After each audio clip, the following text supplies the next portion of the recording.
Today we are going to be covering the anatomy of the heart. First, I want to go over some helpful prefixes and suffixes pertaining to heart anatomy. So cardio means pertaining to the heart, inter means between, intra means within, peri is around or about, epi is on top, upon, at, by, or over, myo means muscle, and endo means within, inner, and absorbing. The heart acts as a pump, circulating oxygen and carbon dioxide throughout the body. It's also responsible for transporting nutrients and wastes from our cells and tissues. The heart can also protect the body against disease, infection, and injury, transport our hormones, and also can regulate our body temperature. Next, we will be covering the location of the heart in our bodies. So the heart is surrounded by the rib cage and is located posterior or behind the sternum. The image on the right shows the relationship of the heart to the lungs. So the heart is located in between the right and left lung. The image on the left demonstrates the heart in relationship to the spine. So the heart is anterior or in front of the spine. The thoracic cavity is divided into three different compartments. There's the mediastinum, which is the central compartment of the thoracic cavity, and the two pleural cavities, which are located lateral to the mediastinum. So the heart is located in that central compartment. The heart is surrounded and protected by the pericardium. So the pericardium is composed of the outer fibrous pericardium and a double-walled serous membranous sac. So the fibrous pericardium is attached to the diaphragm and to the large blood vessels attached to the heart. The serous pericardium is composed of an outer parietal layer and an inner visceral layer.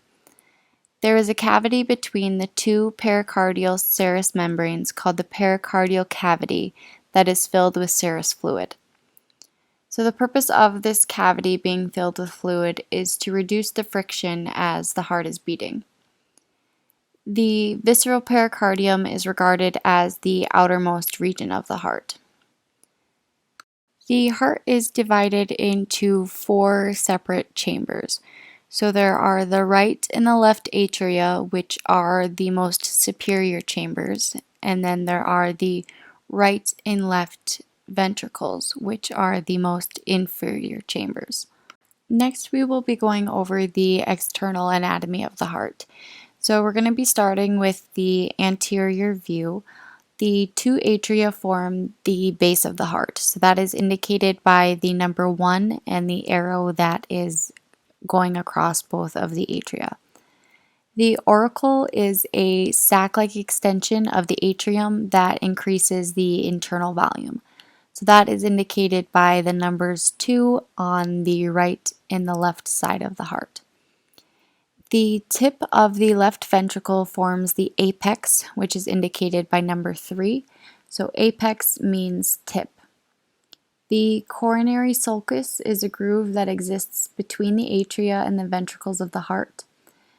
This is indicated by the number 4.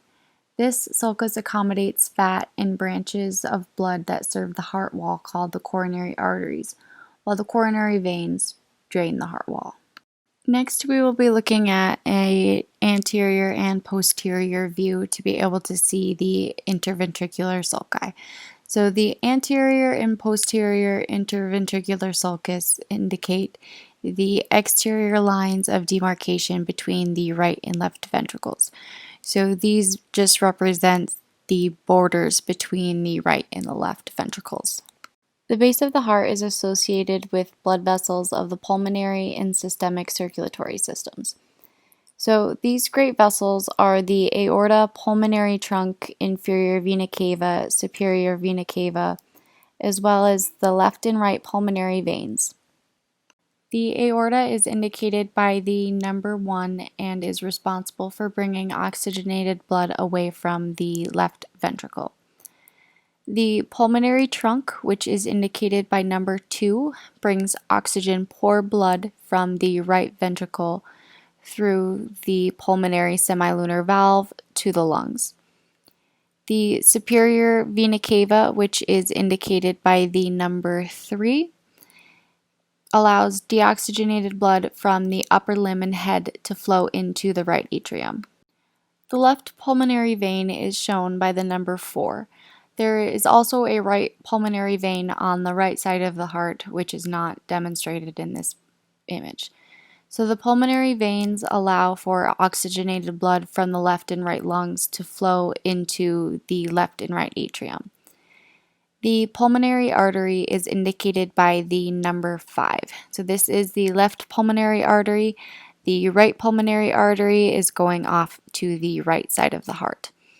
So the pulmonary arteries deliver oxygen-poor blood to the lungs. The next structure is not a great vessel itself, but it pertains to the great vessels. So that is the ligamentum anteriosum. So that is indicated by the number 6. So the job of this is to connect the pulmonary trunk to the aorta. Now looking at the posterior view of the heart, the number 1 indicates the inferior vena cava. So the job of this is to drain oxygen-poor blood from the lower limbs and the abdomen, and then this will be deposited into the right atria. The aorta is responsible for transporting blood to all the systems of the body. It is divided into 3 separate parts: the ascending aorta, the aortic arch, and the descending aorta. So the ascending aorta is just as it sounds. It's the portion of the aorta that is traveling upwards. So this is indicated by the number 1 on the image. The aortic arch is the portion of the aorta that is curved. So that is indicated by the number 2. Finally, the descending aorta is the portion of the aorta that is traveling downwards. So that is indicated by the number 3. So next we are going to be going over the internal anatomy of the heart. So the heart wall is composed of 3 different layers: the epicardium, myocardium, and endocardium. So the epicardium is the most external layer, and this is also called the visceral pericardium. The myocardium is the middle layer. This layer is cardiac muscle that forms most of the heart. The innermost layer is the endocardium. So this is endothelium that lines the chambers of the valves and the heart. As we had covered before, the heart is composed of 4 separate chambers: the left and right atrium and the left and right ventricle. So the left and right atrium are divided by what is called the interatrial septum. So inter meaning between, atrial referring to the atrium. The left and right ventricle are separated by the interventricular septum. So inter meaning between, and ventricular referring to the ventricles. The heart has 4 different valves. There are 2 semilunar valves and 2 atrioventricular valves. The semilunar valves are the aortic and pulmonary semilunar valves. The aortic semilunar valve is located at the entrance to the aorta and is indicated by the number 1. So the colored image is not exactly on the aortic semilunar valve. The valve is actually just behind that. However, the image on the background, the number 1, is indicating the aortic semilunar valve. The pulmonary semilunar valve is located at the entrance to the pulmonary trunk and is indicated by the number 2. The 2 atrioventricular valves are the right and left AV valve, or tricuspid and bicuspid. These valves exist between the atria and the ventricles. So the tricuspid valve exists between the right atrium and the right ventricle, while the mitral or bicuspid valve lies between the left atrium and the left ventricle. Each atrioventricular valve is attached by tendinous cords called chordae tendineae to papillary muscles on the floor of the ventricles. So the chordae tendineae are indicated by the number 1. So these are on the left and the right side of the heart. So these attach the right and the left atrioventricular valves to the papillary muscles in the ventricles. The papillary muscles are indicated by the number 2. So these are the nipple-shaped muscles that are on the floor of the ventricles that the chordae tendineae attach to. The anterior surface of the interior wall of the right atrium has rigid pectinate muscles. These are indicated by the number 1. The interior wall of the right atrium has a slight oval depression known as the fossa ovalis. This is a connective tissue filling and hole between the atria. This is indicated by the number 2. The inner walls of the ventricles contain prominent ridges of cardiac muscle known as trabeculae carneae. These are indicated by the number 3. Next, we're going to be covering blood flow through the heart. So we are going to be starting in the right atrium. So the right atrium will have deoxygenated blood. The blue words indicate that these parts have deoxygenated blood, while the red words indicate that those areas have oxygenated blood. So from the right atrium, the deoxygenated blood is going to travel through the tricuspid valve into the right ventricle. From the right ventricle, the deoxygenated blood will travel through the pulmonary valve or the pulmonary semilunar valve into the pulmonary trunk. The pulmonary trunk will split into the pulmonary arteries. These pulmonary arteries will travel to the lungs where they become oxygenated. From there, the oxygenated blood will travel through the pulmonary veins and enter into the left atrium. The oxygenated blood will pass through the mitral valve into the left ventricle. After that, the oxygenated blood will leave the left ventricle, travel through the aortic valve, and into the aorta. The aorta will transfer the blood into the rest of the body. The heart pumps blood through different pathways in the body: the pulmonary circuit, systemic circuit, and coronary circuit. The pulmonary circuit is referring to the blood that travels from the heart into the lungs and then returns back to the heart. The heart pumps blood through two pathways in the body: the systemic circuit and the pulmonary circuit. The coronary circuit is technically part of the systemic circuit, but I like to make it a separate distinction since it's often forgotten about. Pulmonary circulation occurs when the myocardium of the right ventricle contracts and pumps deoxygenated blood through the pulmonary semilunar valve into the pulmonary trunk and travels through the pulmonary arteries leading to the lungs. This is shown on the upper left-hand portion of this diagram. The blood will travel through the pulmonary arteries and reach the capillaries that surround the alveoli in the lungs. These capillaries allow for gas exchange to occur between the blood and the alveoli. The pulmonary capillaries merge into pulmonary veins that allow oxygenated blood to flow into the left atrium. Contractions of the myocardium in the left atrium pump the oxygenated blood through the left atrioventricular valve into the left ventricle so that systemic circulation can reoccur.